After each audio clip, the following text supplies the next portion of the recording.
Hi, my name's Paul Finch. I'm the president of the BC General Employees Union, and I'm also the chair of our Public Service Bargaining Committee. And today I'm going to provide you a bit of an update on how negotiations have been going and what's in store for the future. So what we have is not good news. I think you've probably all seen our update about the lack of progress at the table. I want to talk a bit about that. At the outset of bargaining and throughout all of these updates, and I think all of our comments in the press and the media, we've talked about the need for some key non-monetary and monetary pieces to be in this agreement. And I want to talk a bit about those non-monetary items because they're priorities that you identified for us in several rounds of consultation, not just in the bargaining proposals we received that the committee went through, but also in terms of the many surveys we've done and the many responses we've received from those surveys. And so what we've heard from you loud and clear is that creating job security in the form of rolling in bonuses and TMAs into base pay is critically important. Having a rapid resolution to grievances to restore faith in the ability to administer the contract and ensure the provisions of the contract we negotiate are upheld in a timely fashion is important. We've heard that telework is important, and protections around telework and fully remote work are important. We've also heard from you that exclusions are important and dealing with excess exclusions that erode the edges of our bargaining unit and also increase the number of excluded management vastly in excess of the number of frontline workers.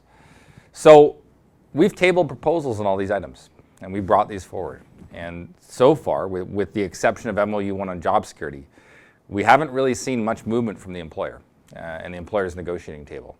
Frankly, we're disappointed at the progress, and we don't believe that we have, in our view, the minimum progress that we need on non-monetary items. So this month in May, we reached out to the employer for dates, and what we heard is that they weren't really willing to move on our non-monetary items further. And more than that, they didn't have a mandate for us financially. That means they're not ready to negotiate or table financial items with us, and they won't be ready until mid-June. So your bargaining committee, we've sat down, we've taken this incredibly seriously, and we've sat down and we are going to be formulating over the next month an approach going into that. So we've got a costing team together, we're working on our monetary proposals. We've also made it really clear to the employer, our employer, that both the non-monetary and monetary items that you've prioritized are the ones that we are going to be bringing forward, potentially to a strike vote if they're not met at the table. And so to that end, I've directed and authorized that we accelerate our efforts to prepare our membership in case we need to take a strike vote. We're not there yet, but we need to be ready. And so I just want to thank all of the many volunteers across the union, across the bargaining unit, all of our valued staff, and of course the bargaining committee themselves, who are working incredibly hard towards that goal. So we just want to provide a quick update on this. There'll be more to come over the next month. And so, but we just want to provide you this update to say that we are very keenly watching the next steps, what government will say next, but also we're doing our own due diligence to be ready for those June bargaining dates. So in that intervening period, and I just want to thank all of you for submitting the answers to the survey we put out. We got over 8,000 responses to that survey.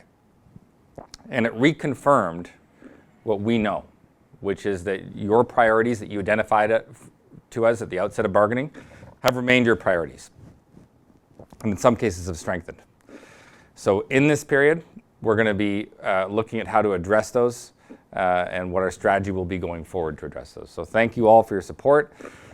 More updates to come.